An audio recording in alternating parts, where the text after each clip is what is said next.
Hello, everybody, and welcome to this episode of the Closers Podcast. I'm your host, as always, Marco Alvarado. And joining me, as always, is Quinn, the Moondog Kalani. Ah, woo! What is up, bro? How are you? We haven't done one of these kind of just you and me pods in a while. It's been a minute. How you been? Not bad. Just in the swing of things, I guess you could say. Right. I know that I think we haven't talked since you, we haven't had a podcast where it's just been you and me since you left to Hawaii. So you had to be in quarantine for 2 weeks, listening to a faulty smoke alarm detector for 2 weeks. How was that experience? Honestly, it didn't bother me at all.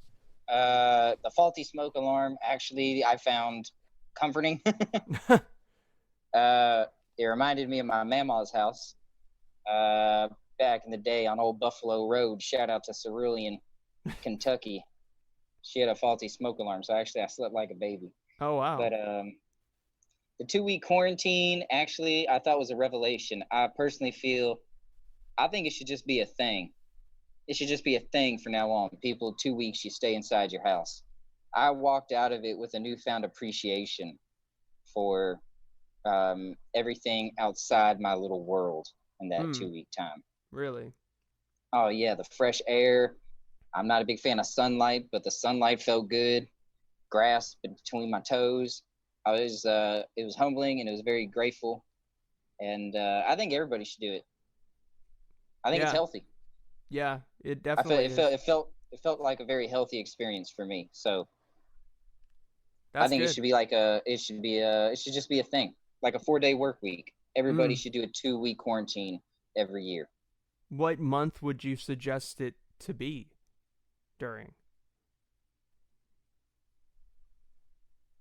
If this 2 weeks. That's a good question. I feel like most people would be tempted to say winter. I'm gonna say fuck that. July, the first week of July. Stay your ass inside. I think the hard part would be if it's in July is that everyone from July 1st to July 14th. Stay inside. Well, the thing is, everyone would be using their AC and stuff, and if that's the case, then I don't know, electrical companies would be having a fit because of just the amount of power being used during that time. Until they issued the bill. Yeah. Well, I just mean being a Californian, as you know, we have to deal with many fires around the state all the time. That's true. Due to faulty power lines and, increased power usage during the summer to keep everybody cool. I actually had an idea for the state of California. Check this out. Okay. What if we repainted all the roads in California from black to either a light shade of gray or white? White roads. I think the gray is cool down the temperature on the ground. I saw a stat somewhere. I'm gonna pull it up, but I saw some places doing this, and it lowered the temperature degree on the ground significantly. That wouldn't surprise me. I mean, I think that's a good idea to have lighter shaded roads. Maybe not white because it could it could be pretty blinding. Yeah, it blinded people. But I mean, a medium gray, a mid gray, I wouldn't hate that. I never understood why we didn't do that as a little kid, being like, why is the sidewalk a different color than the street? I don't understand. Never made sense to me. Why shouldn't everything just be this color? But they've done it in LA a little bit. Here we go. Pull it up on CBS. Good old CBS. Home of Tony Romo. That's foreshadowing. Let's see. It says dark-colored asphalt absorbs between 80 and 95% of the sun's rays. Wow. Wow. That doesn't surprise me at all. So it says painting the streets white with a material called Cool Seal has been shown to lower the temperature on the ground by 10 to 15 degrees. Damn. Come on, Gavin. Gavin Newsom, you fuck boy. What you doing? In the words of your boy Ross G, when you're cool, you're never hot. That's right. Shout out to the God himself, the Godfather, Ross G. When you're cool, you're never hot. Those are words to live by. What's his nickname? The Godfather? He has several nicknames. I like to call him Ross Greenacres, the Godfather, the Minister of Cool. I like that one. The Minister of Cool. That's cool. The Godfather's interesting because there's a man who was once beloved in your heart, Quinn, who some called the Todd Father. Oh yeah. And that segues us perfectly into the topic of today's episode, which is fantasy football is right around the corner. And we just set our draft date and time today for the TCP, which, if you don't know what that means, that's the Closers Podcast, Fantasy Football Alumni League. Also known as La Liga Alvarado. That is what it used to be called before the podcast was a thing. So it's been around for a long time. Yeah. It's been around. I believe this is going to be its fourth season. Yeah. I think, yeah, we're embarking on the fourth season of this league that I've been the owner of. It has been a wild ride. Many people have come in and out, but at this point, everyone in this league has been on the podcast at least once, save Spencer Cyphers, who I'm still trying to get on the podcast. I'm still trying my best. Mr. Enigma. Dude, he's the king of Galt himself, man. He's a busy guy. Man of mystery. He has a kid now, but he was the winner of the Closers Podcast Fantasy Football League last year when he played my mom in the championship game. It was a barn burner of a game, and Spencer came out on top, and my mom was very happy that he won because she told me she would have felt bad if she would have won because he just had a baby. So it worked out. He was the runner-up the year I won too in the inaugural league. It was me and him in the finals. Yeah. Spencer has consistently been the most successful person in our fantasy league. It's true. Him and Thomas Wheaton, who was on a podcast that we did last season previewing the NFL season of 2019 with Andrew Gale, who's also in the league, and Poe and Narayan, who is also in the league, and Chase Lovin. He's also in it too. So hopefully we can get those guys on again to talk some football at some point, but because of, the corona restrictions and everything, it's a little difficult to get that many people on a podcast at the moment. But nonetheless, the show will go on, and we are having the league again. We are doing it again, and the day we're all going to draft is on the 6th of September, so it is this Sunday at 6 p.m. Pacific Standard Time, Hawaii time, Island time, 3 p.m. And I'm looking forward to it. Honestly, I was not excited for fantasy football whatsoever, but like with most sports, it takes me a minute to get in gear, to get ramped up for a sport or for the upcoming of a new season. It takes me a while to get used to like the NBA being back. It takes me a minute to get used to the NFL being back and getting into that routine of watching games and stuff. Personally, that's just how I am. Quinn, I know you're making that face. I know you're not that way, but I've been jacked to the tits for the NFL to come back since the Super Bowl ended.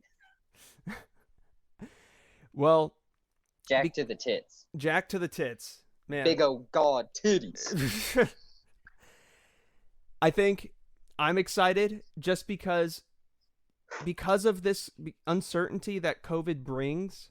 It's going to add a new wrinkle to this fantasy football season that I don't think a lot of people are thinking of or considering. Well, it definitely means the Patriots are going to suck dick this year, so. Well, awesome. Imagine it's a Sunday morning, you have your lineup set, you're waking up, you're getting ready to watch your team or your guys play on your team, and then all of a sudden, let's say you have fucking, I don't know, you have Patrick Mahomes on your team, and then all of a sudden you wake up a little late, you rush over to the TV, he's not playing. The backup's starting. What happened? And you're like, you look and you see Adam Schefter. Patrick Mahomes has just tested positive for COVID. He will be out for the next 2 weeks. You're like, what the fuck?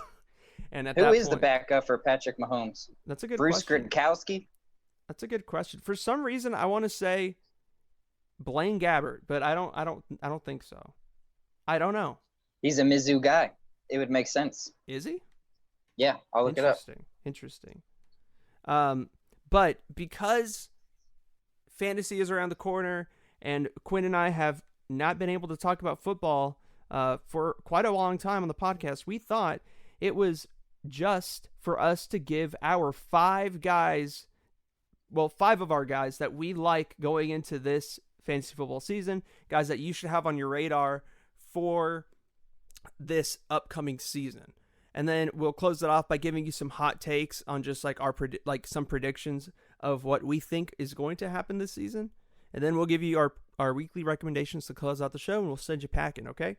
So I think that's what we're going to do. Quinn, are you ready to embark on this journey of an episode? Yeah, let's do it. Perfect. So first, did you find the backup for Mahomes? I think it's Chad Henne. Oh, Chad Henne. Okay. That makes sense. I thought it was Blaine Gabbert. It would have made sense, but Chad Henne. Who's better, Chad Henne or Blaine Gabbert? Blaine Gabbert. You think so? Yeah. Remember, he had he didn't have I wouldn't say he had a decent year. He had a D- of a year when he was with San Francisco. Yeah. Still passing, but D-. Chad Henne can't pass a pop quiz to save his life. Can't pop a pap quiz. Oh, also, Matt Moore. I said pop a pass quiz. Matt Moore's on the team. Yeah, Matt Moore, Chad Henne, and Mahomes are on the Chiefs. Okay. Nice. So I guess Chad Henne's the third string. Okay, well that's better. Matt Moore is definitely better than both of those guys. But anyways, Quinn, would you like to go first in talking about your first pick for this, five guys we like going into the fantasy season, or would you like me to start? These are our surefire guys, right? Like you can't miss guys. Are these surprises or if that's a mix of both? I have a mix of both. You have a mix of both? Because I feel like the surefire guys, I feel like they're surefire, but they're not popular. Like you can't miss. Like in the popular scope, people wouldn't say these guys are, but I think that you can't miss with them. So those are the guys I kind of targeted. But if you have just like straight up chalk, then that's fine. I mean, all right. Well, I'm gonna go with the guy who, in my opinion, I wouldn't say he's can't miss, but I think he's gonna have a breakout year, a better year than his previous 2 years. And you could say when you get this guy, the cup's always half full. Oh my God. Because it is number 10 for the LA Rams, your future Super Bowl champs of the 2020-2021 season, Cooper Kupp. Why do I like Cooper Kupp? I like Cooper Kupp. Yes, he's on my team, but he's also very reliable, dependable. The only time he wasn't dependable is when he tore his ACL in the Rams Super Bowl bid year. 2 years consecutively with 1 year, his rookie year, just shy of 1,000 yards. Second year, 1,000 yards. Third year, I think he will eclipse that. I mean, he came right out the gate last year. His first 5 games, he had over 100 yards receiving. Interesting. How many games did he play last year? That I can't tell you how many games he played last year. I think he might have missed 1 game, 1 or 2 games. Really? I thought he was hurt for a majority of the season. No. That was the year before last when he tore his ACL, and he missed the whole back half of the season. Yeah. Okay. But no, this year I'm expecting giant things out of Cooper Kupp. I'm expecting more production. I'm also expecting the offense to lean on him more now that the Todd father is gone with his arthritic knee. And the inclusion of Van Jefferson, who I think is a sleeper choice for Offensive Rookie of the Year, I think is really going to open up passing lanes for Cooper Kupp, who I feel is one of the best route runners in the league to have a breakout year. So my number 1 choice is Cooper Kupp. Wow. When would you take him, personally? Oh, I wouldn't take him till somewhere in the back 6 to 12 rounds. No, okay. But as far as receivers go, I feel he is one of the most dependable receivers you can get. My experience with drafting receivers, it's fucking hot and cold, always. Yeah. Like, week one, they'll have a 20-point season, and then the next week, they'll fucking fall off for one reception, 9 yards. Yeah. I feel Cooper Kupp is going to be Mr. Dependable. So I'm going Cooper Kupp. What's interesting is with wide receiver talk, you're always in part banking on the quarterback to get him the ball too. So in that respect, are you confident in Jared Goff this season? We can get the Rams talk out of the way for the episode now. Are you confident in Jared Goff? Because I think he's going to be more soft this season than last season, personally. No, I am confident in Jared Goff, especially in the first half of the season. We'll see how our offensive line, holds up. Mm-hmm. If the offensive line can remain healthy, and if Cam Akers can get going, along with Malcolm Brown, who's our veteran running back who used to be the longtime backup to Todd Gurley. Yeah. Now it's probably be more of a dual role sort of thing. Tyler Higbee's really starting to get into his groove. Robert Woods has always been, dependable, 800 to 1,000 yards. I already spoke about Van Jefferson. I'm predicting, bold prediction, that the Rams have 3 1,000-yard receivers. Oh, my God. Yeah.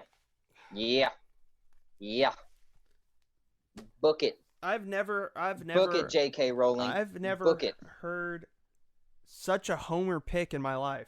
Like that is fucking While wild. I'm at it, let me just say it now because I can't say it on next week's podcast with Gabby. Fuck the city of Seattle. Fuck all the people who live in Seattle and your filthy fucking football team. You filthy fucks. Fuck all of you. I don't understand. I don't get it. I don't understand your disdain for that city, which you've never been to. But This is how I grew up.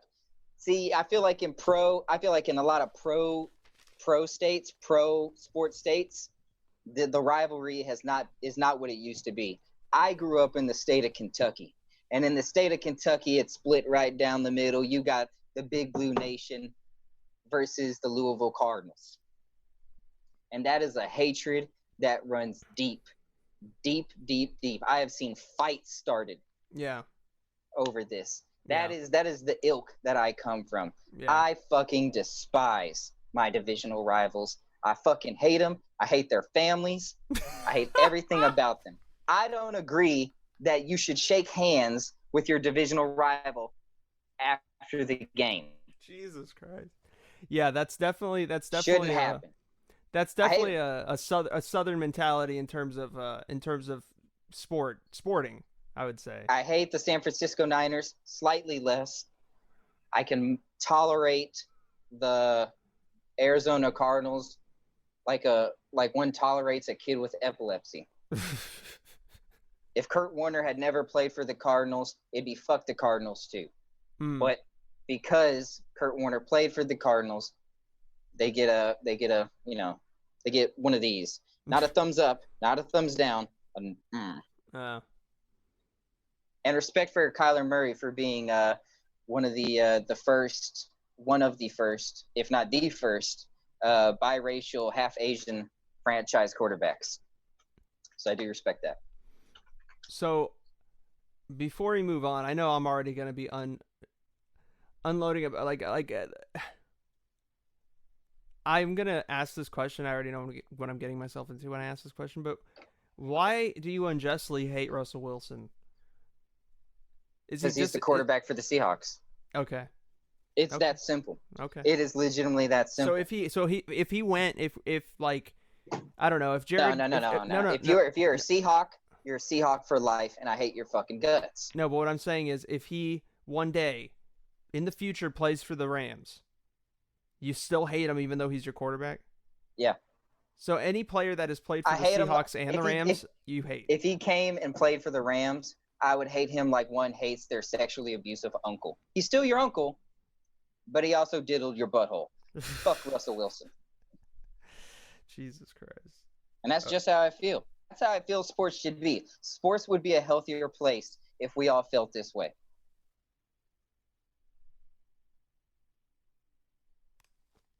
Yeah. Okay. Well, I'm glad we got that out of the way. If people use sports as their outlet for hatred, maybe there'd be less hatred in the streets. Just saying. Maybe. I don't know. I don't know. Outside of sports, I'm a very passive individual. Okay. Well, I mean, do you not feel any sort of hatred or resentment for the Chargers, the Broncos, or the Chiefs? How could you not? I hate the Broncos and the Chiefs because in my lifetime they're the two teams that have prospered while the Raiders have floundered. But that is more on the Raiders being inept than the Chiefs and Broncos being good, even though they've had really good teams and they deserve to be up there and in that spot. But me hating those franchises because my team hasn't been good, that's where that hatred used to come from when I was like a kid and I didn't like those franchises. Now it's just the thing of like, there's just like painful memories attached to seeing my team lose to those guys consistently, that it's just like, why can't we just get past them? So it's more like I have an angst for my team and I channel that angst directly at those two franchises. The Chargers have been basically right there with the Raiders. In my opinion, they're more tortured than the Raiders because for the past 20 years, they've been on the cusp of being a really good team and they just cannot get out of their own way, or they can't not be injured. They just always get fucked. Whereas the Raiders have just been like abysmal. So like they don't even have a chance when it comes to December. So that's why I'm not like, I don't like the Chiefs and the Broncos, but it's not like I don't want to fucking, I'm not going to disparage the entire city just because there's a franchise in those cities that I am not a fan of. But that's just me. What about their fan base? What about their fan base? How do you feel about their fan base? Their fan base is part of the franchise, is an essential part of the franchise. So if you hate the Chiefs and the Chargers, do you hate the fans of the Chiefs and the Chargers? No, I don't hate the fans. I more so, I roll my eyes at the fans. It's like when you're in high school and there's like, you have those different cliques of people. You have like the super popular football player dudes, and then you have like the cowboy hicks, and then you have, your the different cliques around the school. And when you like the FFA, yeah, all that type of shit. And like when you walk by a certain group of people that you just you don't necessarily like, but you don't hate them. It's just like, oh my God, you're kind of fucking annoying. Like you just roll your eyes and you keep going. That's kind of how I react to when I see a group of Broncos fans or a group of Chiefs fans.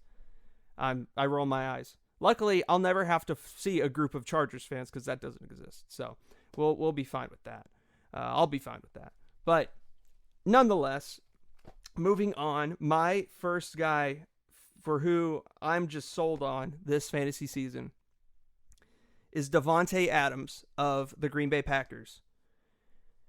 The Bulldog himself. Yeah, he old friend of Derek Carr's. They both played at Fresno State together, and Davante Adams has been consistent when he's been on the field for the past, like, his entire career almost. Ever since, let's see, he had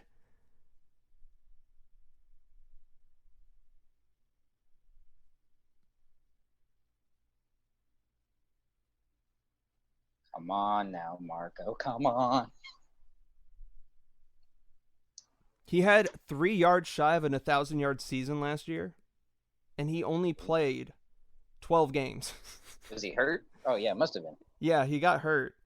The season prior, he had 13 over close to 1,400 receiving yards, and he's gotten over 800 the 2 seasons prior. So in 15 and 14, he had about 450 receiving yards, give or take, in both those seasons. But he's been hurt in every season except 2016. He's missed games. So, well, and his first season, 2014, he's missed games. So what I'm saying is Devontae Adams, first of all, is very reliable, very dependent when he's on the field. He's gonna get catches, he's gonna get touches, he's gonna get yards for you. He is also gonna get touchdowns because in 2018, when he was on the field, he missed one game in 2018.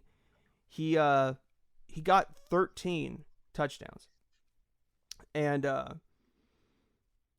you have to also look at the rest of the receiving core in Green Bay with Marquez Valdez-Scantling and Geronimo Allison. Like, those guys get hyped up every year as like, oh, this is the year that like one of them is going to break out and become the sidekick to Devontae Adams. But honestly, like, I don't see that happening. It doesn't look, from what I've heard, it doesn't look like any of those guys, anyone they drafted at the wide receiver position, no one's going to be able to really like influence the game as much as Devontae Adams does remotely, or the way, what's his name? Their running back. Their running back. Who's their running back? Jones. Aaron Jones, yeah. Or the way Aaron Jones impacts the game. You're just not going to see it. Aaron Jones is one of the best running back receiving. I like Aaron Jones a lot. I liked him last year. He actually got me a lot of points. Oh yeah, me too. He's one of the best receiving backs in the league. He was almost going to be on my list, but I decided to go Devontae Adams because I had him last year. And I just really like Devontae Adams. I think Aaron Rodgers, yeah, he may have lost a step a little bit, but I think Devontae Adams is that good, and especially another season in their system. I think, who's their coach now? Is it Matt LaFleur? I think it might be Matt LaFleur. I'm not. Yeah. Another season in his system. They're going to be able to do more with him. And their O-line, they upgraded it a little bit. So, I mean, I really like Devontae Adams. Yeah, I would honestly, if I didn't have the third pick in the draft, if I had a lower pick, if I had maybe 7 or 8, I would take him easy with one of those first round. We also got to consider this is a make or break year for Aaron Rodgers. It's true. Right? Yeah. Is this Aaron Rodgers last year in Green Bay? We'll see. I don't know. I'm not ready to make a prediction like that, but I can tell you Devontae Adams is going to pop off this year. So if you want to reward yourself, draft Devontae Adams. And I will now give up the floor. Quinn, who is your second guy? Well, I will say I agree on the Devontae Adams pick. I think currently NFL.com has him as the top-rated fantasy receiver. Mm-hmm. No, Michael Thomas. So he's right behind Michael Thomas. Yeah, they were 1 and 2 last year. By 1 point. Yeah. So my next pick, I'm actually going to do a pass. This is who you should pass on. Oh, okay. And that person is a quarterback, and I'm telling you, you should pass on Deshaun Watson. Ooh. And here's my justification for passing on Deshaun Watson. Last year, he threw for 3,800 yards. Yeah. Just about a third of those yards are contributed directly to DeAndre Hopkins, who is no longer there. DeAndre Hopkins is such a talented receiver. He is such a fulcrum of that offense. Without DeAndre Hopkins, the Texans' offense will flounder, and they will flounder hard. They don't have a running game.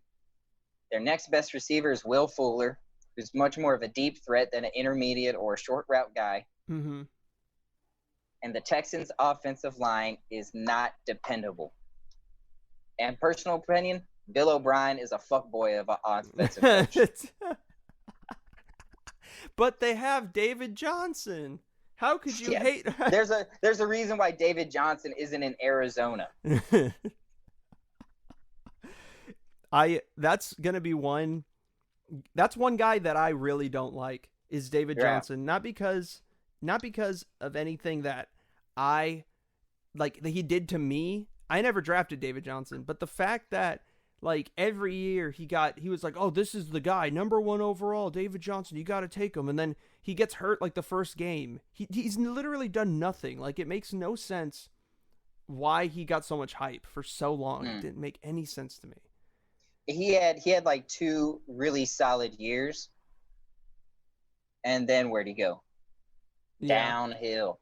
He is literally a downhill runner, as in his career went downhill. That's the thing though, is I've talked about this with some of my friends, and I always say exactly what I just said. Like, I don't understand the hype, and they respond with exactly what you just said, where, well, he had 2 good years, and my response to that is, what 2 years? I've been watching football ever since like 2010, and I have not seen David Johnson do anything remotely spectacular.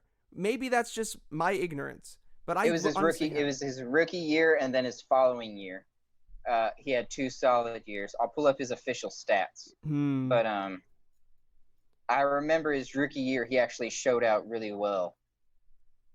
Okay, no, not his rookie year. He only had 581 yards. His sophomore year, he had 1,200 yards and 16 touchdowns. And that's it? And that's actually it. So I was actually incorrect. I was incorrect saying that he had 2 good years. He literally had 1 good year.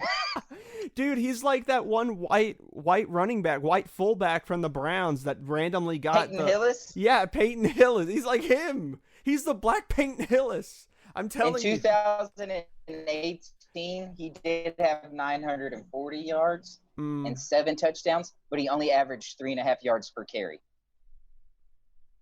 So, oh my God. Yeah.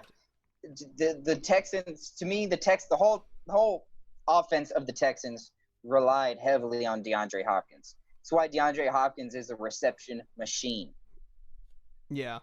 I guess now that I'm not going to bring up DeAndre Hopkins in my list in at Arizona. All. I'm not bringing him up. So if he's on your list, we'll wait to talk about him. He is not. Okay. He is not. So I just want to say I'm not a believer in DeAndre Hopkins, at least for this season in Arizona. Well, I think Kyler Murray is going to have the sophomore slump. Okay. I mean, I don't think Kyler Murray's a bad quarterback. In fact, I think he's a franchise quarterback. Mm-hmm. But every quarterback has a sophomore slump. Every quarterback. So. Sure. Yeah. I mean, it's a softball prediction. Yeah. But I mean, if past his prologue, then Kyler Murray will not have as good a season as he had his rookie year, or he'll have a season equivalent to.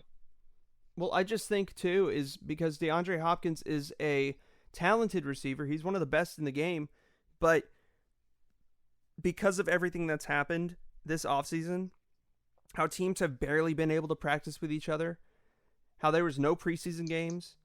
Right. I feel like that's going to be a detriment to DeAndre Hopkins because how has he made his money over his career? It's because he has built connections with every single quarterback that he had, even when he had shitty quarterbacks, even with Brock Osweiler, he was able to get his, right? So he did that because he made a point to make sure to have that connection, and he wasn't able to do that with Kyler Murray. They've just been able to get together. Maybe if he pops off this year, then it's a testament to him as a receiver and as just a person at being able to just connect with his quarterback. But I don't think that's going to happen. Something to consider is that he's moving into one of the best defensive divisions in football. 2 games out of the year, he's going to be manned up by Richard Sherman. 2 games out of the year, he's going to be manned up by Jalen Ramsey. And then, whoever the Seahawks have on their shit roster. No, but Jesus. I mean, it's not like he kudos to go into a challenging division. Yeah. I mean, I know I'm a homer, but I think, a lot of people would agree that the NFC West is one of the top 3 divisions in professional football. Currently, I would agree. So. Yeah. Yeah, I'm a hard pass on Deshaun Watson. Nothing against Deshaun Watson. I think he's a franchise quarterback. I think he's a stud athlete, but he has no help on that offense. In this draft, yeah. Bill O'Brien and the Houston Texans have done plumb little to get him that help. So in this draft, basically, you would just pass on Deshaun Watson. Okay. I think you could. There are other quarterbacks. That's fair. I'd go Jimmy G before I'd go Deshaun Watson. Yeah. Yeah, I'd probably say the same, just because of Kittle. I think Yeah, Kittle. Kittle puts him over the top. I But concur. speaking of tight ends, though, that leads us into my next guy, who I think you need to target. A sleeper, sort of a sleeper. At the tight end position is Evan Ingram of the New York Football Giants. Evan Ingram is a stud tight end who has just, been banged up by injury. We've seen this story time and time again. My guy, what's his name from the Bengals? Tyler Eifert? Eifert, yeah, dude. I remember I had him. I picked him up off waivers that year. He went dumb with touchdowns, and back in like 2016, I believe, 2015, and he's basically like he has had that bad of luck with injuries, just like Tyler Eifert. But Evan Ingram is more talented than Tyler Eifert, in my opinion, because he's not just a touchdown machine. He's basically a big-bodied receiver. He's like a George Kittle. He's in the same vein as him. But like I said, the most unfortunate thing is he just hasn't been able to stay healthy. Last season, he only played in 8 games. But he still was able to get 467 yards off those 8 games, and Daniel Jones was his quarterback. Now, Daniel Jones, reports that I've seen, is that Daniel Jones is looking really good in camp, and their new head coach is actually really hard on the team. Joe Judge. We'll see how Joe Judge, how that works out. But everything I've heard is that currently Daniel Jones in particular has responded very well to Joe Judge's ways of doing things. So that's only going to bode well for Evan Ingram. Now, a lot of people are worried with Golden Tate there, with, I believe, Sterling Shepard is there, and I believe there's another receiver. I forgot their name. But I'll pull up the receivers for the Giants. Oh, thank you. So they have, and then they also have Saquon Barkley. They have a full squad. Facts. And people worry, how is Evan Ingram going to fit into that? Is he going to be more of a blocker? Is he going to have to get out of play? Is he going to have to cater to that offense to make it run, or is he going to be a focal point like Travis Kelce, like Zach Ertz, or like Kittle? And I'm here to tell you that the type of quarterback Daniel Jones is, he's not the type of guy who's going to dump off to Saquon Barkley, because Saquon Barkley, they're going to just run him. He might dump off here and there, but his dump off guy is going to be Evan Ingram. He's going to dump off to Evan Ingram. They're not going to, Evan Ingram is a great route runner. He can run, and he's very fast. He has super athletic. Super athletic. He can get down the field real quick, but tight ends inherently are that safety net for quarterbacks when they're trying to go in the middle of the field. And for a sophomore quarterback, that's invaluable to have a guy like that. And it's going to be his 4th season. He's a vet. He's, at this point, he's a vet. He knows the ins and outs and everything. So I'd have to say, Evan Ingram's my guy. I would not mind drafting Evan Ingram. I'd personally be cool drafting him in the 3rd round. I'm that stoked on him. That's me. I like Evan Ingram. I agree with everything you said. I think he's, athletic enough in the same vein as a Kittle, as a Kelce, to where you could line him off the line in the slot receiver position and have some success there. Speaking of receivers for the Giants, you mentioned Sterling Shepard and Golden Tate. Well, frankly, that's all who you need to mention, because there's a bunch of nobodies at the position besides him. Evan Ingram definitely has the potential, I think, to be an 800-yard tight end. I see him more than a safety net. When you think of the safety net tight end, I think of the tight ends for the Baltimore Ravens.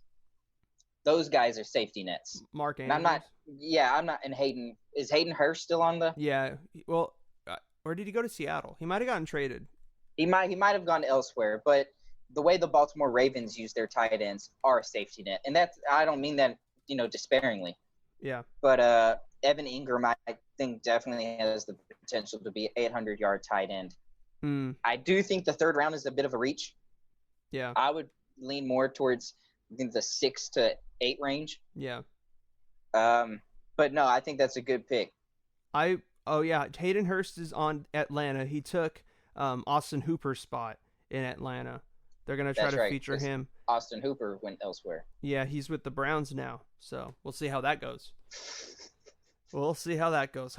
Yeah, I'm not. I honestly, I'll tell you right now, I do not have a Cleveland Brown on my list at all.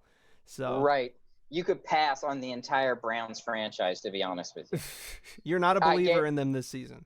I guarantee you this is Baker Mayfield's last year as a starter. Wow. Nick Chubb, is Nick Chubb out? No, I know he hurt. In. I know he got hurt.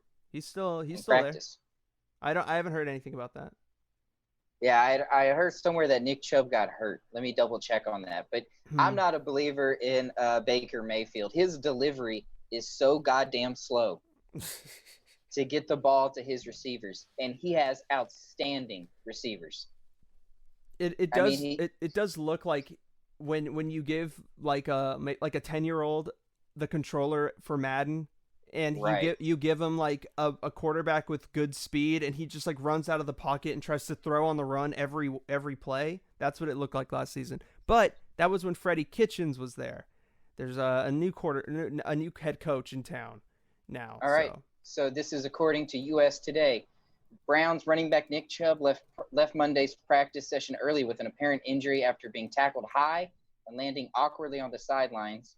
It was later revealed that Chubb was being tested for a possible concussion after a hit from Mack Wilson. So, concussion, 1 to 2 weeks at this point. But I think I'm not sold. I'm not sold on anybody on the Browns except for Nick Chubb. Nick Chubb is a stud. But they have Kareem Hunt. They have Kareem Hunt, and apparently they're going to be utilizing him a lot more. Kevin Stefanski is the head coach. I like Kevin Stefanski a lot. I don't know how Kareem Hunt has a job in the NFL. To be 100% honest with you, the NFL needs to take a stand on domestic violence, and it needs to be a zero-tolerance stand on domestic violence. Yeah. I am fine with NFL players. I would rather NFL players take steroids than beat the shit out of women.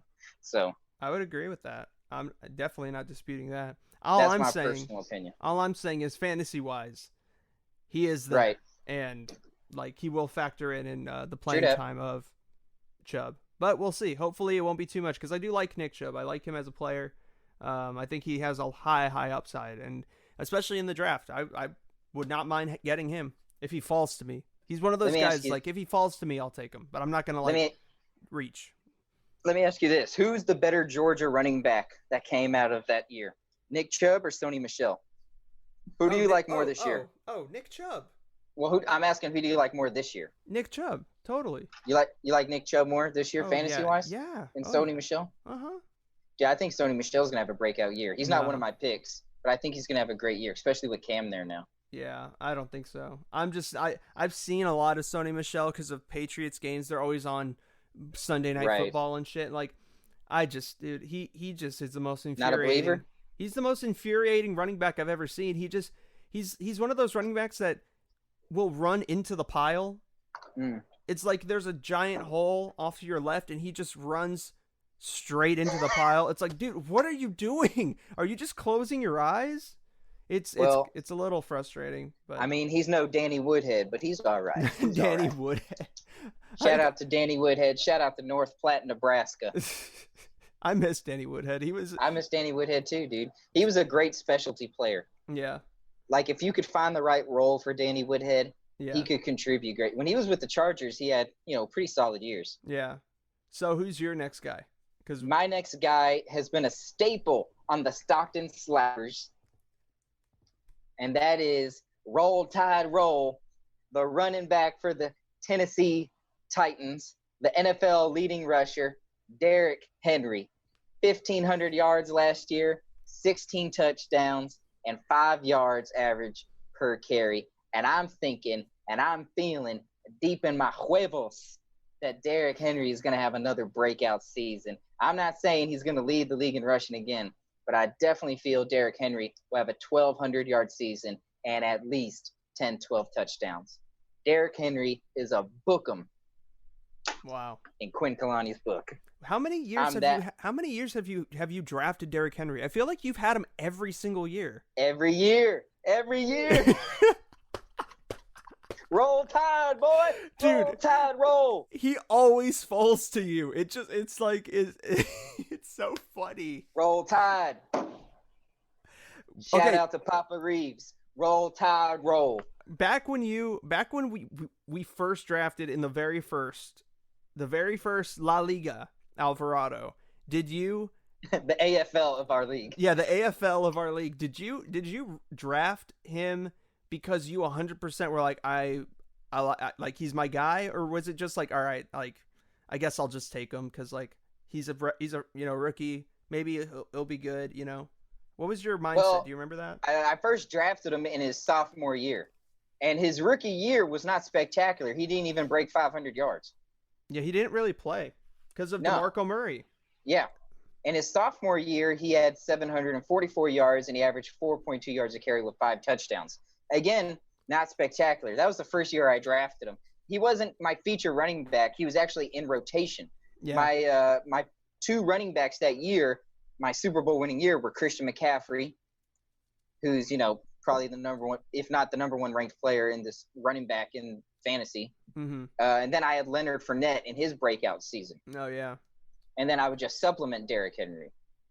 But I picked Derrick Henry because he was he was with the Tide, and a dear close friend of mine is a diehard Roll Tide Alabama fan, and I kind of I hopped on their bandwagon when I was a young Brussels sprout. So any chance I get when I'm not rocking the Manoa Rainbow Warriors gear, I'm rocking Roll Tide roll. So Derrick Henry, man, I think he's really coming into his own. Yeah. The offense, Mike Vrabel, they're really leaning into him. Yeah. They're consistently giving him his carries. A guy like Derrick Henry, his first 5 to 10 carries, they might be 3 yards, 4 yards, 3 yards. You got to get him going. He's the kind of guy that wears down on the defense. As the game progresses, he gets stronger. Yeah. So, man, book him, Derrick Henry, big fan. Roll Tide, roll. No, I love Derrick Henry going into this next season. I think that he's a little underrated, which is ridiculous to say because people think there's no way he can do that again. And even if he doesn't do exactly what he did last season again, just drafting him and having him be your flex or your RB2 on your roster, dude, how could you pass that up? And the thing too, it's like if you watch Derrick Henry play, like you said, over the course of a game, he wears on a defense, and that's when he starts making his money and getting his yards towards the end of the game.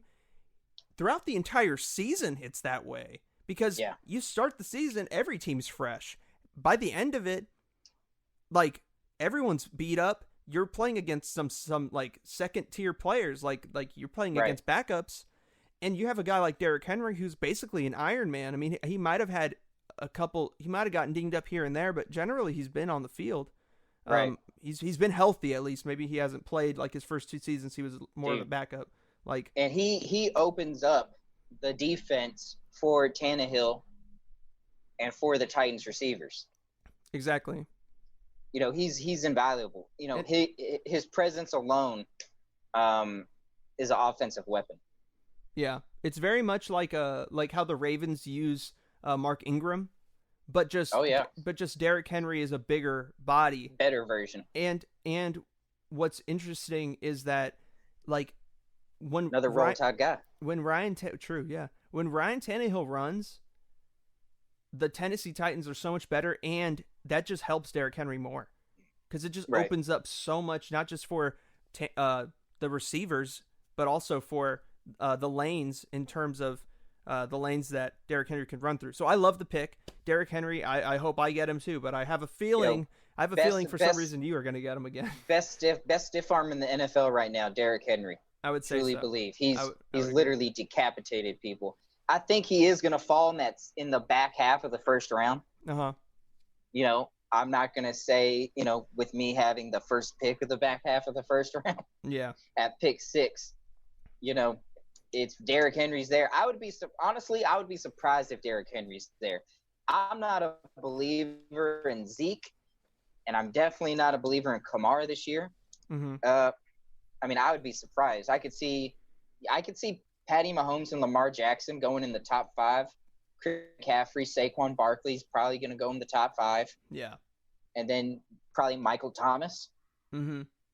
Right? So Derrick Henry's right there in that 6 to 10 range in the first round. Depending on who's available, I think Derrick Henry's, he could be Mr. Dependable at that running back position. Love Derrick Henry. We will see. We will definitely see. I have a couple things to say about Christian McCaffrey, but I will save it for the end of our discussion. I think you're going to be a little surprised. But my next pick is, okay, I'm admittedly on this bandwagon through thick and thin, and I don't care. And I think you probably already know exactly who I'm talking about. But my man, Josh Allen. Dude. We're about to have a long discussion about Josh Allen. Dude, Josh Allen, I am all in on Josh Allen this year. Devin Singletary, Singletary, I think that's his name. He's on the, I'm pretty sure it's Devin Singletary. Yeah, he's their tailback. Yeah, Devin Singletary. Okay, you have a immortal Frank Gore still out there, still in the running back room. The legend. The dude, Benjamin Button himself, Frank Gore. And then you have True that. And then you have, not only has the defense gotten better, but you have Stephon Diggs. Stephon Diggs, bro. You trade for best receivers in the league. Finally, they have a guy. Stephon Diggs has been wanting to be the number one guy with a team ever since he's been drafted. The rise of Adam Thielen. He's a Minnesota guy. They had to get rid of Diggs. He's Thielen's a Minnesota through and through. So he's a homer. Yeah, exactly. So I think it's a great fit. I agree. Their coach, who looks like Bill Burr, I really like him. He's a great. McDermott? Yeah, Doug McDermott, dude. I love that guy. I think he's a great coach. Bill's Mafia. Yeah, Bill's Mafia, dude. They're live and well. And the thing is, in Josh Allen's first season, he threw for a little over 2,000 yards. Yeah. Off of a 52 completion percentage. And last season, in 2019, he threw for 3,000 yards, a little over 3,000 yards on a 58, or round up 59 completion percentage. Yeah. I'm going to get in on. Go ahead. That's a whole 1,000 yards over it. He also was healthy last season, 100% healthy. And I think a big part as to why they lost that game against the Texans, which they shouldn't have lost. They should have won that game in the playoffs. But the reason why they lost it is just because Josh Allen's maturity and IQ just still isn't there 100%. But developing. He made a significant stride between his rookie season and his sophomore season. I think I'm putting my money on him finishing top 10 quarterback. Easy. Well, I'll say top 7 quarterbacks. On the very skimp of notes I took today, I got Josh Allen at my number 5. Book 'em players. Oh, what? That's right. As you said earlier, Josh Allen, 3,000 yards passing, 20 touchdowns. I believe he had less than 10 interceptions, and he had a QBR of 85%. That is all before Stephon Diggs. Stephon Diggs last year, 1,100 receiving yards, 6 touchdowns, and he was the number 2 guy in Minnesota. And it's arguable that the Bills have the better offensive line than Minnesota. Bills have a stellar offensive line, and their defense is stout and dependable like a dark draft beer. All they need is a solid tight end to round up their team. Oh, yeah. They just need that safety net. That's what Josh Allen was missing in the fourth quarter against the Texans. He had no one to drop off to. Yeah. He was rolling out every fucking play and just slinging it like Brett Favre. He has the arm talent of Brett Favre, but he needs a tight end to where he can dump it to. He needs that fourth option. Yeah, he does. If the Bills could get a tight end, it would increase their red zone production. Mm-hmm. It would increase Josh Allen's QBR, his completion percentage. That is literally the only position the Bills I find are below a C grade app. Yeah. So I'm also sold on Josh Allen. I'm big on him this year. I knew you would be too. Oh, dude, I've rolled with Josh Allen ever since he was a rookie. I don't know. I just love how he plays. He's that guy. Like when he plays, you could tell he gives a shit, dude. Like, dude, he plays like Brett Favre. Dude, he's gonna go out there. He's gonna do anything he can to win the fucking game. He's gonna if he can't throw it to anybody, he's gonna run, and he's decisive. Because with Derek Carr, I'm a Raiders fan. I watch nothing but Derek Carr games. Derek Carr, he sits back and then he waits too long to decide what to do. Josh Allen is just like, all right, first option, no. Second, no. I'm not even looking at the third. I see a lane. I'm running. I'm gone. Right. Whereas like guys like Derek Carr, they're too hesitant.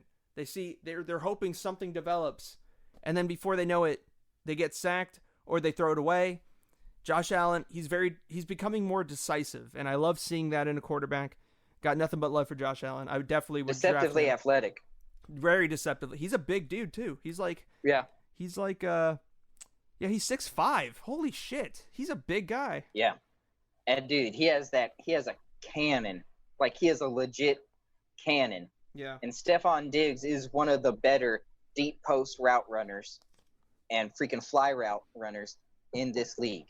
Yeah. Remember when the Vikings beat the Saints? Mm-hmm. The miracle in the Metrodome, they called it? Yeah.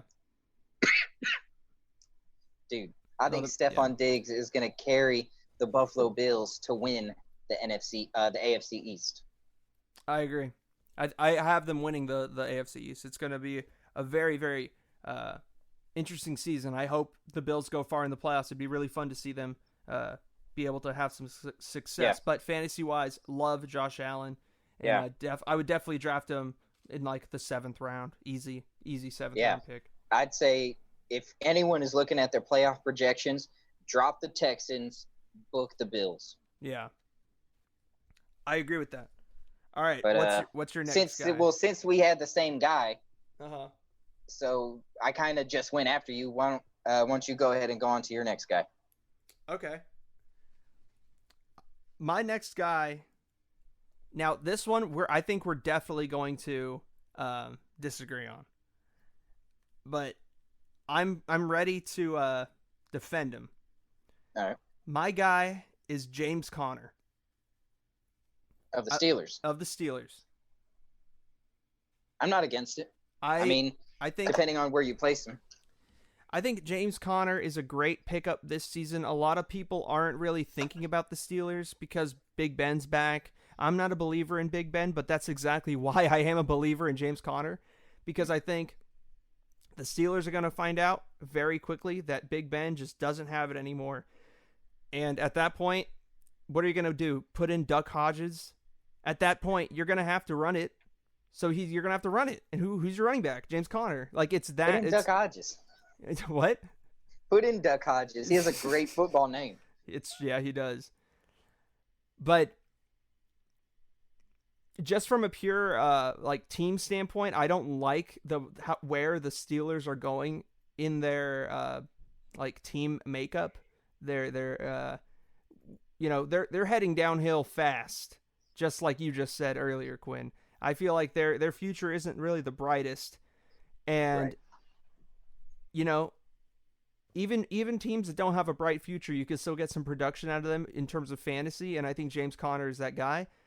Right. Back when he got hurt the previous 2 seasons, actually, both seasons he got hurt, which is, caused a pause, but he in 2018 when he kind of came alive, when Le'Veon Bell was holding out, he started 12 games, played in 13, started 12, and rushed for close to 1,000 yards. He got 973 yards. And last season he played 10 games, only got 464. But I think that he'll bounce back, and I think that even if he plays only 14 games this season, even if he does get hurt, he's one of those guys that I think is going to start the season out strong. And at a certain point in the season when you feel like you're giving up a little hope on him, or if you're watching the games, you see him, he looks a little banged up, or he's not as 100% as you think, as the fantasy, manager, you see that, trade him, try to get somebody else. Or you could use that James Conner spot and try to you could drop him and get somebody on the waiver who you think is promising. Right. I think that James Conner is a safe floor guy. I think he's a guy what you're going to get, and getting him around like the 6th, 7th, 8th rounds if he's still there, maybe 5th if you really if there's a run on running backs at some point, I think it'd be fine to take him in those spots. He does have a chance at I would say getting close to 800 yards this upcoming season. I think he could surpass that easily. Yeah, I'd say 800 is very feasible. Yeah, and I think he could definitely do it. He has the talent for it. It's just will he stay healthy? And even if he doesn't, you still will get production from him. So I think James Conner, right. Just because they don't really have anybody else other than Juju, but they need a quarterback for Juju to be. Let me ask you this about the Steelers. Yeah. Do you think the Tomlin dynasty is ending? I think this year is it. I think this is the year. This is it. I mean, they're competing for second place in their division. Like, they're not catching the Ravens. I would argue that they're playing for third. Oof. I think that them and the Bengals are right there, and I think they lose just because I think Joe Burrow is actually going to pop off. I think Joe Burrow is going to be good. Dude, Homer. Joe Burrow. The Ohio Homer. Dude, I think he's going to be good. Isn't he from Ohio? Yeah, he is. He's from Ohio. Interesting. I think he's from a town. I think he's from a town closer to Cleveland than Cincinnati. But I mean, whatever. They're both shit places. But actually, I've been to Cincinnati. Cincinnati is actually a pretty nice city. I agree, man. I think James Conner. I mean, I would have him on the back half of running backs I'd be looking at. Yeah. After my first two choices. Mm-hmm. But a rotational guy, I think he's perfect for. Yeah. I honestly think him and Austin Eckler of the San Diego Chargers will have a very similar season. Really? I think Austin Eckler. Now this is a hot take, and this was actually going to be one of the hot takes I was going to say later, but I guess we're just lumping everything, which is fine. No worries. I think Austin Eckler is going to finish top 5 in running backs. Dude, think Austin Eckler, the entire offense is going to run through him. Other than Keenan Allen, Mike Williams had one good season, just like David Johnson. He hasn't really been able to do anything since. You lost Tyrell Williams to the Raiders, and then still got Hunter Henry. You have Hunter Henry, who finally is back. Hopefully, he stays healthy. And right. But I think that Austin Eckler has shown that he can play between the tackles. He can catch. He can line up at receiver if you need him to line up at receiver. He can do anything you need him to do, and he's the best kind of utility back that you could get. And I just think Austin Eckler, and I think Austin Eckler is in a different class than James Conner at this point. Really? But I understand what you mean in the sense of the team is going to run through that guy. I think I'm seeing Austin Eckler. I'm thinking somewhere in that 800-yard range, 800 yards running, 300 to 400 yards receiving. I think Austin Eckler, I think he'll exceed in touchdowns. That's where his fantasy value is at, in my opinion. Touchdowns and receptions. Yeah, I would agree with that. So as far as like running yards wise, I think him and James Conner will have a similar season, somewhere in that 800-yard range. I think the teams, the Chargers and the Steelers, will also have similar seasons, playing for that 3 spot in their division. I think that the Chargers are the better team. I would say. I just think that the division is harder. I would agree with that. Yeah. I think Steelers are going to have a top 10 draft pick, if not top 5 draft pick next year. Yeah. They have to. Dude, are they going to get Trevor Lawrence? They have to reset. Do you think they're getting Trevor Lawrence? The golden boy. Sunshine. Sunshine. Sunshine. Sunshine himself, huh? Yeah. Do you think Sunshine is coming to Pittsburgh? They ain't had sunshine in Pittsburgh for a long time, but I don't know, man. Pittsburgh has had a formula for the entirety of its franchise: smash mouth football and a freaking steel curtain defense. And right now, it does. Now their defensive back end, their defensive backs, improved greatly at the end of last season with Minkah Fitzpatrick. I would like to see their defensive line get better. Yeah. To me, that's where you win games up front. Yeah. And offense, Big Ben's past due. Yeah. 2 years past due. He's becoming like an Eli Manning at this point, and it's kind of sad. Right. Yeah. Respect to Juju Smith-Schuster, someone from Hawaii who I have a lot of respect for. Yeah. But, also I think Juju Smith-Schuster is one of the best locker room guys you could have. If that wasn't proven with the freaking Antonio Brown fiasco, if you're going to build around Juju Smith-Schuster and James Conner.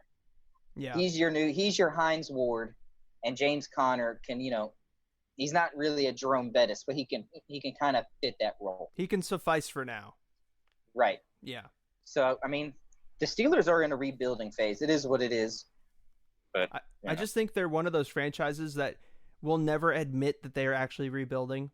Like they'll never they're be too like, proud. Yeah, they're never going to be like, all right, we need to reset. Like the Dolphins did, where they're like, all right, we know what we are. We're just going to be in this spot. Like the Steelers always believe that they have a shot.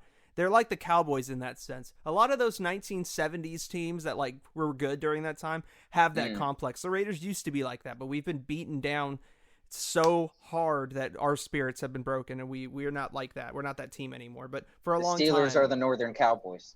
Yes. They're the Yankee Cowboys. The Yankee Cowboys, definitely. Yeah. Yeah. What is your next pick? My final and fifth pick, this is going to be a pass. I think it's a hard pass, and it really hurts me to say this. I think Todd Gurley is a hard, definite pass. Oh, dude, that's on my list too. He was going to be one of my passes, but I have another guy I want to say. But yeah. Last year, Todd Gurley, in and out of games, in and out of rotation, 857 rushing yards. He did have 12 touchdowns, which anything over 10 touchdowns is admirable. Yeah. But 31 receptions, that's a drop-off. And the worst sign, 3.8 yards per carry. For someone who was considered to be a bell cow running back, an all-purpose running back, a three-down running back, that is a sign that does not bode well. And considering he has fucking arthritis. Doesn't he have it in both knees? Yeah. It really pains me to say this because, he's one of the great Ram running backs. Uh-huh. But his career is reminiscent to me of like a Terrell Davis. Ah. Like he had, real 5 great years. Offensive Player of the Year. He was up for it 2 years, won one, went to the Super Bowl. But, yeah. And, come on. The Atlanta fucking Falcons. Talk about a team that lets you down every year. Yeah. The Atlanta Falcons. And this was dangerous to me when I saw that the Falcons offensive coordinator teased the idea of giving Todd Gurley 20 to 25 carries per game. Oh, no. What? Yeah. That ain't going to last long. Yeah, no. Not on those 60-year-old knees. Dude, yeah, exactly. I don't see that happening. That's crazy. Definitely not. As much as it pains me to say this, I'm sure you'll have more to say on it. Todd Gurley is a hard pass. Hard pass. I agree. 100%. And especially with all these younger running backs coming through right now, like I don't see a point in drafting Todd Gurley at all. Like if you want him, you could definitely if you're in a league full of smart people who understand, just like basic human anatomy, then you will be able to like pick him up on waivers if you really want him that badly. So like, don't waste a pick to get Todd Gurley. Right. I don't think he's worth it, unfortunately. And it's sad because his star fell so far. And that's what I wanted to say earlier, actually, but I was waiting until we talked about Todd Gurley in a segment in order to bring it up. But Todd Gurley was the guy who saved you and won you the championship. Yeah. In the playoffs of the AFL version of our fantasy football league. Yeah, he was averaging about 30 points for like the last few weeks of that season in my championship run. Yeah. I had a stellar run. My running back class that year is what won me. Christian McCaffrey, Todd Gurley, Leonard Fournette, and Derrick Henry. I mean, that is as legit as they come. But that is pretty crazy. Yeah, I had no belief in any of those guys except Christian McCaffrey when you drafted all those guys. I was like, I don't understand. I don't get it. But yeah, man. And it does pain me to say that because I do believe he's a Rams great for the time that he had. But yeah, I mean, is he like one of the Rams' great running backs? He's probably at number 4 behind Steven Jackson, Marshall Faulk, and Eric Dickerson. Reverse that order. Eric Dickerson, Marshall Faulk, Steven Jackson is the best running back in the Rams' history of all time. But yeah, Todd Gurley, man, hard pass. Yeah, bummer too. I agree. It sucks. It really sucks. But I mean, you're right. If he falls to the waivers, or even like in the last 2 rounds, if he's there, and you can have him on your bench and kind of see how his production is for the first 2 to 3 weeks. Yeah. Then that's an understandable pick. But I would agree. I mean, if secure your starters before you consider Todd Gurley would be my advice. Yeah, Gurley's a bench player for sure. He's coming off the pine. Yeah, definitely coming off the pine. So I have 3 people I want to talk about, but one of them is a do not. So I'll save that for the end. And these 2 guys are really toss-ups for me. So I'm going to talk about both of them. And I'll go these are with hot takes. These are not really hot takes. These are my last 2 guys. I couldn't decide between these 2, so I'm kind of lumping them together. A.J. Brown of the Tennessee Titans. Dude, I am big on him. Dude, he is going to go dumb this season. As a rookie, he got over 1,000 yards. I mean, he killed the Raiders, which is not saying much, but like he embarrassed them in Oakland. And in the playoffs, like just seeing him, he has that ability like Tyreek Hill, where like you see him when you're watching the game and you just see him run off screen because the camera's just on the quarterback. It's focused on the line and the quarterback. And you just know he's going to throw it and fucking A.J. Brown's going to be open and he's going to get like fucking 30 yards right here. He's a stud. Almost every time, dude. It's just a total eye test thing for me with A.J. Brown. But he's a stud. And I think last season isn't even like close to his ceiling. I think it's he ranked 5th in drops. Like 5th meaning like the best, like good. He averaged about not dropping the ball. Not dropping the ball. Yeah. He only had 2 drops all season. That's fucking powerful crazy. A.J. Brown. Dude, that's crazy as fuck. Those are mitts. Stick Definitely. Dude, it was insane. He was 7th in touchdowns. He was the wide receiver 21 last year, but I really think he's going to be top 10, and I would be glad drafting him in the 2nd round, personally. 2nd round? I would go 2nd round. I would go 4th. Yeah, I mean, I see it. I just when I really like a guy, I can't argue. When I really like a guy, I just take him. But that's just my strategy. Right. No. I mean, I understand what you're saying. I'm big believer in the Tennessee Titans this year. Big believer in them. What I saw last year was a complete surprise. I don't think a lot of people saw the Tennessee Titans having the kind of season they had last year. Yeah. But I think now the pieces are in place for the Tennessee Titans to make a real Super Bowl run. As long as Ryan Tannehill can be, somewhere between that game manager and franchise quarterback. As long as Tannehill can win you 6 games, I think the Tennessee Titans can go far. I'm talking like conference championship far. I agree. I think they can go really, really far. They would just have to get past the Ravens, who, they were a young team. They're a young team, and they have to, they needed to lose in order to kind of like humble themselves, or they had to get humbled. And the Titans, offered them that service. They gave them that service. And The Ravens aren't going to be the same team from last year that are just going to walk into the playoffs and expect to roll over everybody. That's not right, happening. people are going to be privy to them. Yeah, exactly. You know, So they'd have to go. They'd have to either beat the champions, the Chiefs, or a reinvigorated and determined Ravens team that is led by a more mature quarterback now in Lamar Jackson. I don't know if they can get past either of those two teams, but I think that they can easily be in the mix. I think that they could beat either of them. They did. They beat both those teams last season, but the Ravens in the playoffs and the Chiefs during regular season. But I think it'll just be hard to say. It depends on how, it goes back to Derrick Henry. Really, in Derrick Henry, we trust when it comes to that team. So we'll see. right.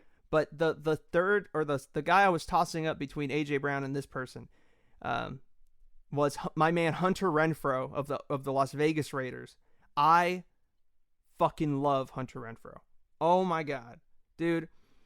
He went to Clemson, didn't he? He went to Clemson, and he didn't drop a pass for like 4 years, even going back to high school. But then he like dropped his first pass in the league. It was really funny. But receiver for the Raiders, he's their slot guy. I love Hunter Renfrow just because he's the type of receiver that has the football IQ to know like what Derek Carr wants. Like he knows Derek Carr's the type of guy that's going to dump off, right? So he doesn't go that far downfield. He's never on routes where he just like flies. He's always their safety net. They play him like Wes Welker was played in New England, or like Danny Amendola. Danny Amendola. A lot of like those types of guys. Even, in the early part of his career, Cooper Kupp was kind of played that way too. I just see Hunter Renfrow play, and he just kind of has that sort of like intelligence that you look for in a wide receiver, especially a slot receiver. And when you have a quarterback like Derek Carr who needs a lot of, options, and he needs to be able to dump it off, you get that's putting it lightly. It's very very beneficial to have a guy like that on the team. I think Hunter Renfrow is going to benefit a lot because also Darren Waller is going to garner a lot of attention from the defense, from opposing defenses, I should say. Dude, so you got to mention my boy, Roll Tide, Josh Jacobs. Oh yeah, of course. Josh Jacobs as well is going to garner a lot of attention. Top 7 running backs in the league, in my opinion. It's like in basketball, when you double the star, you leave a guy open, and if the guy that's open can knock down a three, you're playing a game at that point. Like, you're not going to just be able to walk out of that easy. And that's what Hunter Renfrow affords the Raiders. He's their, as you love to say, for a lot of comparisons, he's their Steve Blake. That's very true. He's the Raiders' Steve Blake. He also has the hairline of Steve Blake. Gotta love it. He's their two guard coming off the bench that sinks nine points in the fourth quarter. Exactly. That's Hunter Renfrow. He's their JJ Barea from the Dallas Mavericks when they won the championship back in 2011. Great Dallas Mavericks team. I actually like the Las Vegas Raiders, as much as it pains me to say Las Vegas Raiders. I actually like the Las Vegas Raiders this year. I think with the new playoff format, they can get in there. Yeah. Especially off the back of Josh Jacobs. I'm a big, big believer in Josh Jacobs. Any running back that comes out of Bama, with the exception of maybe Kenyon Drake. Kenyon Drake is probably the worst running back to come out of Bama in the last couple of years, and Kenyon Drake is still a very quality running back. Yeah. It's just relatively speaking, he would be the worst. Yeah, relatively speaking to people like Derrick Henry, Josh Jacobs, Mark Ingram. I mean, these guys are studs. Yeah. So, yeah, no, I would agree with you. I think Hunter Renfrow is a player to keep your eye on in that running back receiver slot on your fantasy team. Yeah, I totally agree. 100%. Now this is what I've been waiting to talk about. And it's going to upset some people, and I'm sorry in advance. But if I had the number 1 pick in our league, I would not draft Christian McCaffrey.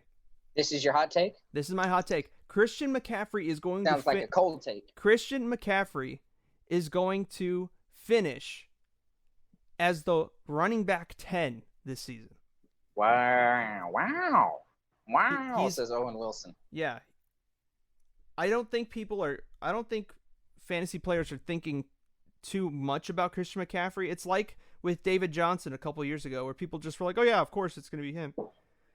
When there was only like 1 season to go off of where he had that kind of production. And you have to look, Ron Rivera was the coach last season for the Panthers. That coaching staff is now gone. Many of those people are out in, DC now. Now it's pretty much Baylor. It's basically, exactly.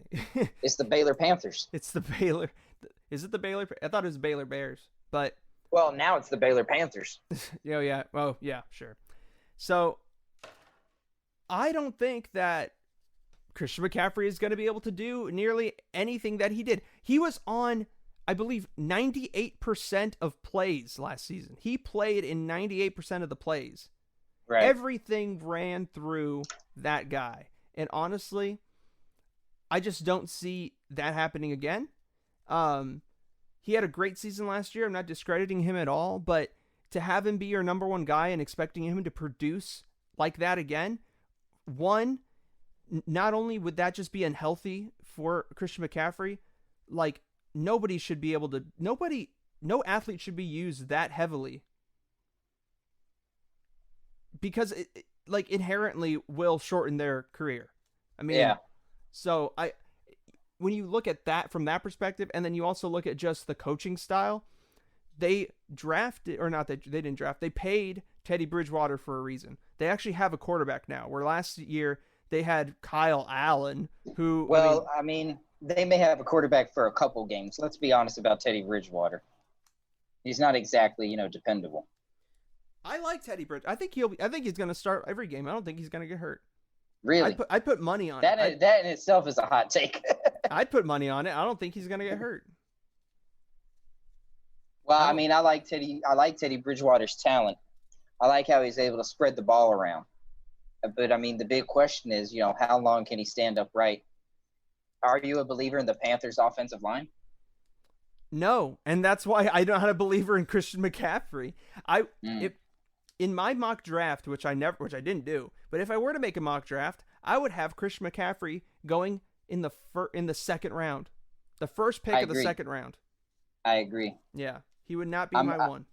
I'm not sold on Christian McCaffrey this year either, and that pains me because he's a NorCal guy, Stanford. Yeah. And he carried me for a large part to my lone championship in the closest podcast, AFL La Liga Alvarado. Yeah. But no, I agree with you. But foolishly, I think someone is going to pick Christian McCaffrey in the top 5, which I think bodes well for everyone in the back half of the draft. I hope so. I have the 3rd pick. I'm very curious to see where I'm going to go with it, because I honestly don't even know. There's no clear-cut way to go with that pick. I mean, I'm pretty sure Christian McCaffrey's going 1 still. I'm pretty sure Saquon's going 2. And at that point, you're in the proverbial trade down. If I could trade down, I would totally trade down. If I could trade down with my dad, because my dad, Ruben the Kitties Titties Alvarado, he has the 10th pick and the 1st pick of the 2nd round. If I could trade if I could get both of those picks for the 3rd, I would totally do it. I love those spots. Being the last, you should be able to trade picks in fantasy football. They should incorporate that. I just don't understand. Like, if you just trade every pick you have for the 1st overall pick, like, how the hell you're just going to get waivers? Is that really? No, you should just be able to switch positions. Maybe. I think you could already do that, but I would have to allow it and stuff and figure it out. But as the Paul Tagliabue of our league. Yeah, exactly. But as the Teddy Long of our league. Listen here, player. But yeah, that's my hot take. I'm not a believer in Christian McCaffrey this year. But even finishing 10th in running backs isn't that bad. It's just compared to where he would get drafted as number 1 overall. Right. Not really. It doesn't really, makes sense. I But think he'll have a year similar to James Conner. I think he'll get 800 yards because the Panthers literally ran it out of him. I think the Panthers will be competing with the Falcons for the last place in that division. really, To be 100% yeah, honest with you. I don't disagree. And I feel the Panthers will be the last team in that division. Do you have? That's a pretty hot take, but do you have another? Do you have any one? Do you have one more hot, spicy take for us before we? I got a hot take. We jump into weekly Rex. We'll just do one each for weekly Rex, and we'll call it a day. But I'm curious, what's your take? I got a hot take. Say it like Stephen A. Smith. Say Stephen A. Smith. If you're looking for anyone to get you the points you need, then you look no further than the Indianapolis Colts. I think the Indianapolis Colts this year have 4 players that you could get off their offense, one of which is a shoo-in to be a stud for you, and that's T.Y. fucking Hilton. T.Y. Hilton, in my opinion, is going to have a rebound year, and I'm looking at him to have over 1,000 yards this season. I love that. Somewhere between 8 to 10 touchdowns. Last year, I believe he was injured. He only had around 500 receiving yards. Yeah. But I mean, for Christ's sakes, their quarterback was Jacoby Brissett. The Colts weren't exactly, it all runs through the quarterback. Yeah. Shame to say. But I think T.Y. Hilton, 1,000 yards, 8 to 10 touchdowns. I think it would be a good year for Phillip Rivers. Last year, are you a believer in fuckboy Phil? I'm not a believer so much in Phillip Rivers as I am in the talent around him. Okay. Last year, Phillip Rivers, even though statistically he had like 21 touchdowns and 20 interceptions, he still threw for 4,600 yards. Yeah. The Chargers offense in no way, shape, or form can hold water to the Indianapolis Colts offense. On the offensive line, there's a surefire Hall of Famer in Indianapolis named Quentin Nelson. True. Who went to Notre Dame. Oh yeah. 100%, yeah. And this is where, if the Indianapolis Colts utilize these 2 guys, they could do some damage in the AFC South and compete with the Tennessee Titans. Hopefully not. Is it Darlin Marlin? It's Marlon Mack, who had over 1,000 yards last season, 8 touchdowns, but also rookie Jonathan Taylor Yeah. is someone to look out for. In his time at Wisconsin, he was the fastest player to gain 6,000 yards over a 3-year span. Jeez. Melvin Gordon, who, I'm indifferent about, but who's on the Broncos now, but was a stud collegiate running back. Yes. Can't hold a candle to Jonathan Taylor. If they can successfully rotate Jonathan Taylor and Marlon Mack through the offense, keeping them fresh over 4 quarters, alleviating the pressure off the receiving core, man, I think T.Y. Hilton and Phillip Rivers are in for a big year. Phillip Rivers statistically, T.Y. Hilton fantasy-wise, I think, that's my hot take. Look at the offense for the Indianapolis Colts. I like that pick.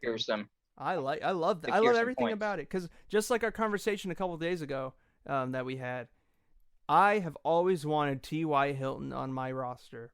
I've always wanted him on my fantasy football roster, and I just haven't been able to get him for, just bad luck. But if I could get him this year, it would make me the happiest. I truly believe that Keenan Allen is a worse receiver than T.Y. T.Y. is a far better receiver, in my opinion. He's had to deal with a lot less, and he's gotten a lot more. And especially in the 2 years without Andrew Luck. Obviously, when Andrew Luck was there, things were a lot different. It was a totally different situation.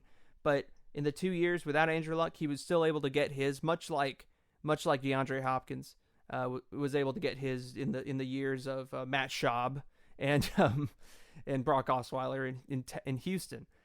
So I love the pick, and I really hope you're right, because it would be really awesome to see that that Indianapolis defense pop off. I'd really love it. Offense. Or offense, I'm sorry. Yes, offense, not defense. Yeah, that's my hot take. I'm no fan of the Indianapolis Colts franchise. I'm indifferent towards them, but I'm expecting them to be like a top 7 offense in the league this year. I agree. So my last question for you before we do weekly recs, and we just need a number because we will probably revisit the NFL maybe after week 1 or so to talk about, the goings on in the league and stuff, and maybe our predictions for the season. But the team everyone's been talking about, the Tampa Bay Buccaneers. what would you say is their record ending the season, and do they make the playoffs or not? Let me pull up their schedule. But in Tampa Bay, the player that I think is going to benefit the most is going to be Mike Evans. Oh, of course, yeah. If he could form a rapport with Tom Brady, then I really think Mike Evans could have a real standout year. The biggest thing with Mike Evans is that he drops the ball a lot. Yeah. So if he can course correct that, he could be a fantasy stud. I mean, I don't think Gronk is going to have like a real stellar year, to be honest with you. I think he's mainly going to be used to block. Yeah. O.J. Howard. I think O.J. Howard's going to have a good year. But looking at the Buccaneers schedule, week 1, September 13th. That's 2 weeks from now. They're at the Superdome in New Orleans. That's a loss, in my opinion. Right. I mean, depending on Drew Brees, according to the eye test, I just see Drew Brees getting worse and worse every year. I don't know if other people see it, but I see it. But then, I mean, so after the Saints, you got Buccaneers versus Panthers, Chargers, and Bears. That should be a 4-piece dub. They should be going into week 6 against Green Bay 4-1. Now, I do have them losing to Green Bay, so they'd be 4-2. And then they're at Las Vegas against the Raiders. To me, that's a pick'em game. It's in Las Vegas, new stadium. No turnout fans. Will be. Oh yeah, that's right. I didn't think about that. I was thinking turnout would be hype, but regardless, I like the Raiders, especially if it runs through Josh Jacobs. If he can keep Tom Brady on the sideline. Yeah. If he can keep, was it Chris Goodwin? Yeah. Chris Goodwin's pretty fucking good too. I just want to say real quick, just toss in this thought, food for thought. I think that the Raiders defense is going to surprise a lot of people because Jonathan Abrams is back, and I think him and Max Crosby and all those rookies from last year, I think are going to come even more alive this upcoming season, and they're going to wreak havoc on that Tampa Bay offensive line. That's why I think that they are going to lose. But anyways, keep going.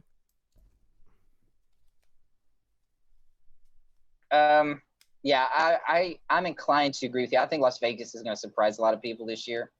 I mean, with the Chiefs in your division, tough to say.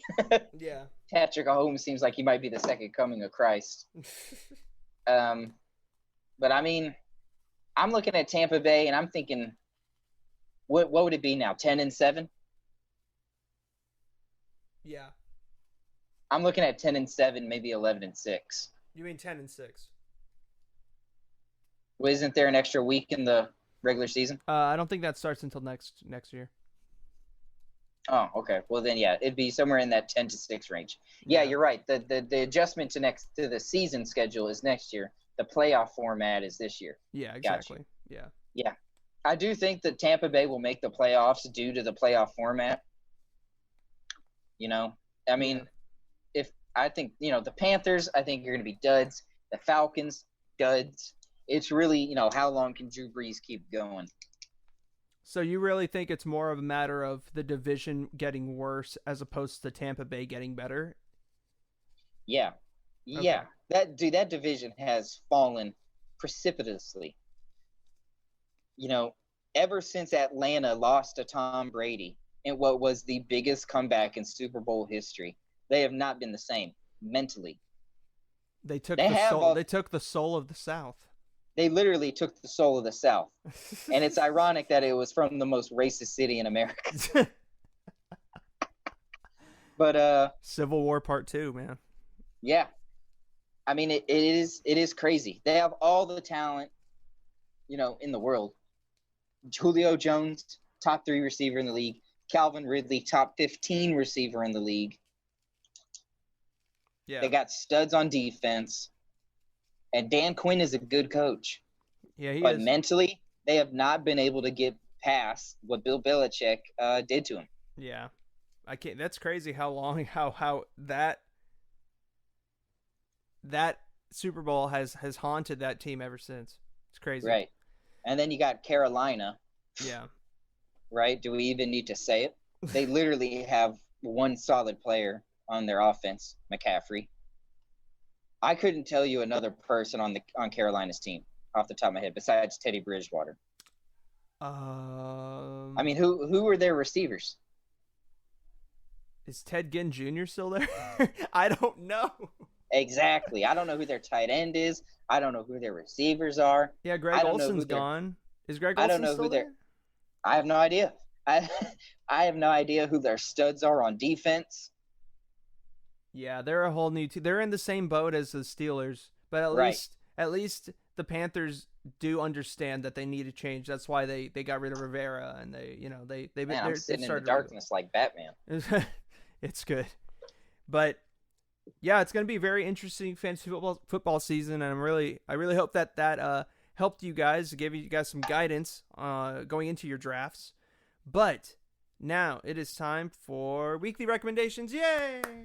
All right, I think the best thing we can do, I think doing one each is the move for this week. We're already running a little long on time, but I know that there's a show that you've been wanting to recommend for some time. Yeah. Right, Quinn? So I guess the show I would recommend is a new show on HBO, and it is titled Lovecraft Country. And right now we're 3 episodes in, and each episode has been stunningly well done. Absolutely amazingly well done.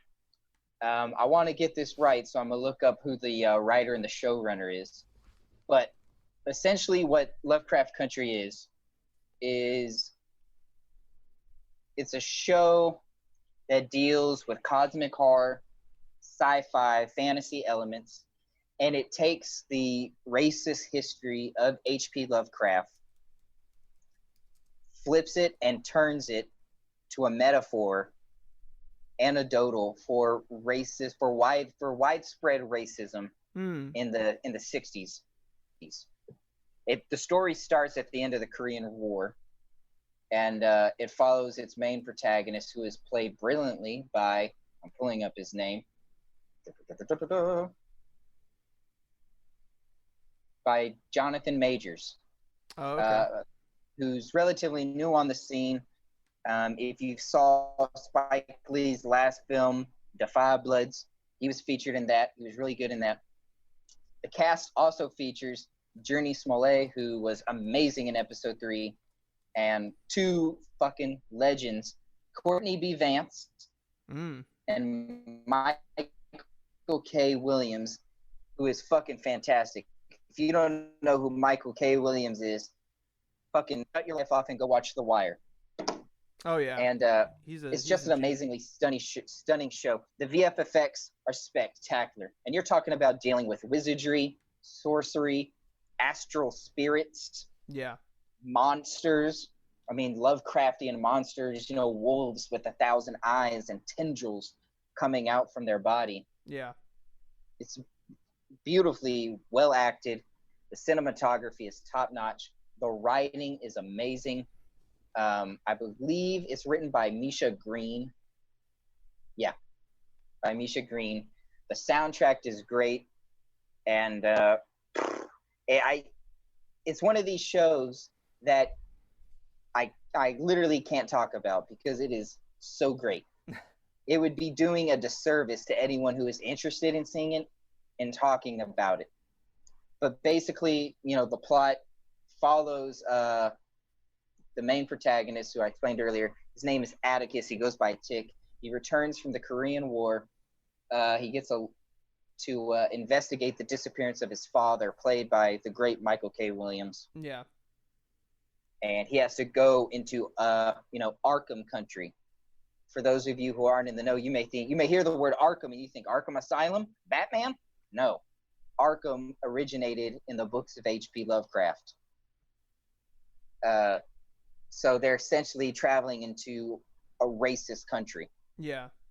The heart of racism, it's widespread, but in this particular part of the country, this is, the nexus of their troubles. Right.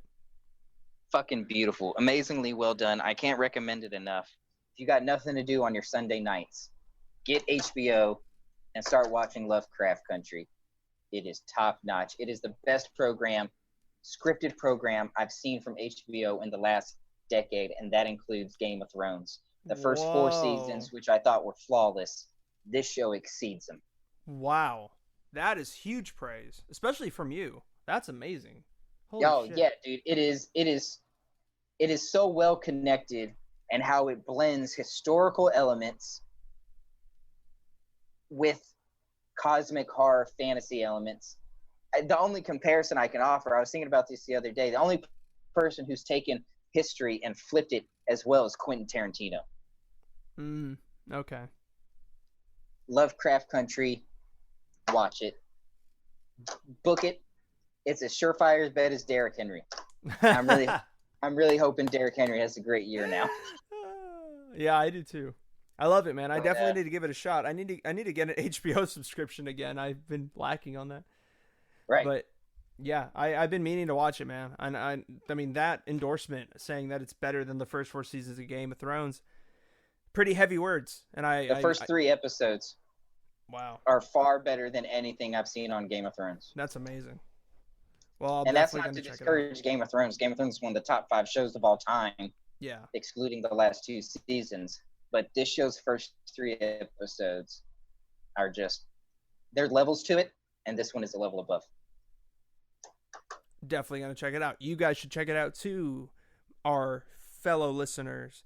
But my recommendation for this episode is an album from one of Texas's own community, from the Texas community, alternative rock community. They're called Narrowhead. That is the band's name, and they just put out an album called 12th House Rock. It is their sophomore album, and I believe they put it out through Run for Cover Records. This grungy, pop-punky, ambient band really, really, really pulled out all the stops with this record. There are 13 songs, all averaging close to about 4 minutes each. So there's a lot of content here. If you're looking for something that you can kind of just throw on in the background, nothing that you necessarily can like sink your teeth into like Lovecraft Country, but something that if you need something to kind of get you through maybe a lazy Sunday or something, this is definitely an album for you. My favorite song from this album is Stuttering Stanley. It's very 90s in its feel, with the tones that they use on the guitars. Very, very reminiscent of the Seattle sound of the 90s with Nirvana and Pearl Jam and all that. You can definitely tell. Okay, cool. You can definitely tell the influence between from those bands of the 90s on this album. So very, very great album. Honestly surprised me. I've been recommended to listen to them for a minute, and like I wish I would have sooner. The thing about this band is that it is a little difficult to maybe make out some of the words that are said from the vocalist. I personally love that. I personally don't mind not knowing what the vocalist is saying. For me, it's more it's more about the melody than the words said personally for me. But I know most people are not that way. I'm in the minority in that. A lot of Right. people, they care about the words. So I'm in the opposite camp. Yeah. yeah. So depending on, it's not like it's a make it or break it thing. Like you can still understand what he's saying. It's just some of the things, he's not the best vocalist, and he's not the most clean in his delivery on certain phrases, but to me that gives it charm. But if you're more of a clean type of vocalist, listener, you like to be able to interpret everything very, very clearly, then maybe this will not be 100% for you, but I still implore you to check it out and see if you like it or not. Just give it a shot. I'm glad you clarified on their 90s sound, because when you first said that, I was thinking of like the New Radicals or Spin Doctors. Oh, yeah. You only get what you give. Yeah, no, not like that. And let me clarify, though I consistently defecate on the people of Seattle, we are defined by our own hypocrisies. Pearl Jam is one of my top 5 greatest bands of all time. Even flow. That fucking song. You remember in SNL when Adam Sandler used to do a bit on Eddie Vedder?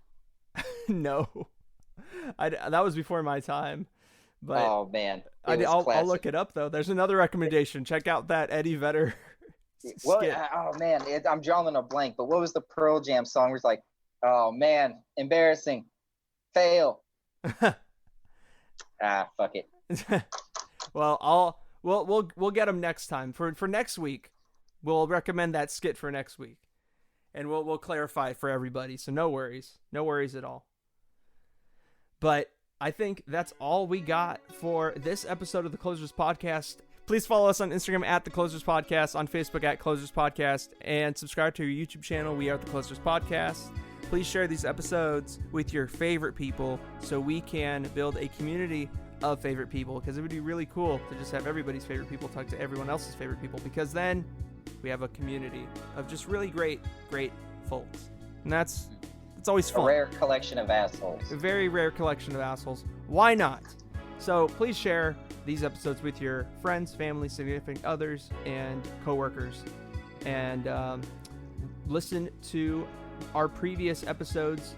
We have been doing a cult series with our friend Gabriella Elwell. The first episode was on Jonestown. That was put out around the middle of August. Last week, we put out an episode on Waco. And that, tragedy that occurred in that little Texas city, right? It was Texas? Yeah, Waco, Texas. And next week, we're going to have Gabriella back on to finish out our 3-part cult series, and we're going to talk about NXIVM. Last week, if you listened to the whole episode all the way through, I recommended to listen or to watch the documentary series that's on NXIVM on HBO. Still check it out if you haven't already, in time for the NXIVM episode that we're going to put out next week. So hope you guys are excited for that, because we definitely are. But without further ado, we will bid you an adieu. For Quinn, Kalani, and the Closers Podcast, I am Mark Alvarado, and we will talk to you next week.